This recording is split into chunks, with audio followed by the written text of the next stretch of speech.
तो तक नेटवर्क ने अपने क्वार्टर फोर के नंबर को डिस्क्लोज कर दिया है। तो चलिए देखते हैं क्या है क्वार्टर फोर के नंबर्स के अंदर। लेकिन उससे पहले बता दूं, कंपनी की ओर से डिविडेंड की भी अनाउंसमेंट की गई है। इस क्वार्टर में ₹7.5 के हिसाब से कंपनी आपको डिविडेंड देने जा रही है। चलिए कंपनी का नंबर देख लेते हैं, डाटा क्लोज में है।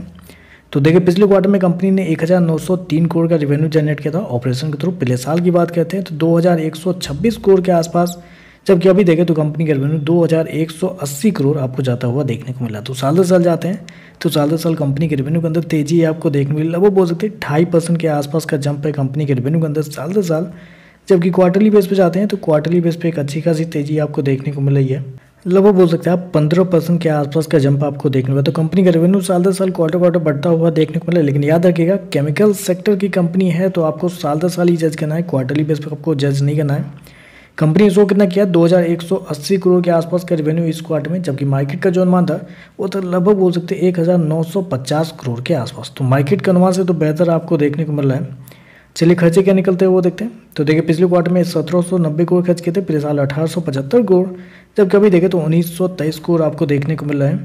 चलिए कंपनी का प्रॉफिट क्या निकलता है वो देखते हैं। तो देखिए पिछले क्वार्टर में कंपनी लगभग 98 करोड़ के आसपास के प्रॉफिट में थी, पिछले साल 253 करोड़ के आसपास, जबकि अभी देखें तो कंपनी का प्रॉफिट गिर के 202 करोड़ आपको जाता हुआ देखने को मिला। तो कंपनी का प्रॉफिट देखें तो आपको साल दर साल कंपनी का प्रॉफिट आपको गिरता हुआ देखने को मिल रहा है। जबकि क्वार्टरली बेस पे जाते हैं तो यहाँ पे आपको डबल होता हुआ देखने को मिला है। लेकिन पिछले साल कुछ प्रॉब्लम भी हुई थी कंपनी को, पहले ही वो देख लेते हैं क्या हुआ था। पिछले साल कंपनी को एक्सेप्शनल आइटम में कुछ फायदे हुए थे, 80 करोड़ के आसपास का कंपनी को एक्सेप्शनल आइटम में फायदा हुआ था, जिसकी वजह से कंपनी का प्रॉफिट आपको 253 करोड़ देखने को मिला है। अदरवाइज कंपनी का ऑपरेटिंग प्रॉफिट देखें तो पिछले साल के मुकाबले आपको बेहतर देखने को मिले, 270 करोड़ के मुकाबले 278 करोड़ इस क्वार्टर में कंपनी का प्रॉफिट देखने को मिले। तो ऑपरेटिंग प्रॉफिट देखें तो आपको साल दर साल बढ़ता हुआ देखने को मिल रहा है।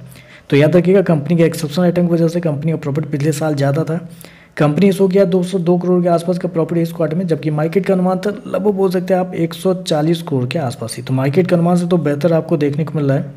और अगर से में कंपनी के मार्जिन की बात करते हैं तो पिछले साल कंपनी का मार्जिन 11.90 के आसपास था, पिछले क्वार्टर में देखते हैं तो 5.15 के आसपास, जबकि अभी देखें तो इस क्वार्टर में कंपनी का मार्जिन 9.2 के आसपास जाता हुआ देखने को। तो साल दर साल देखें तो हालांकि मार्जिन आपको गिरते हुए देखने वाले क्यों गिरे हैं, क्योंकि एक्सेप्शनल आइटम की वजह से पिछले साल कंपनी का मार्जिन आपको ज़्यादा था, इसकी वजह से गिरता हुआ देखने वाला। अदरवाइज देखें तो कंपनी के नंबर अच्छे आपको देखने को मिल रहा है।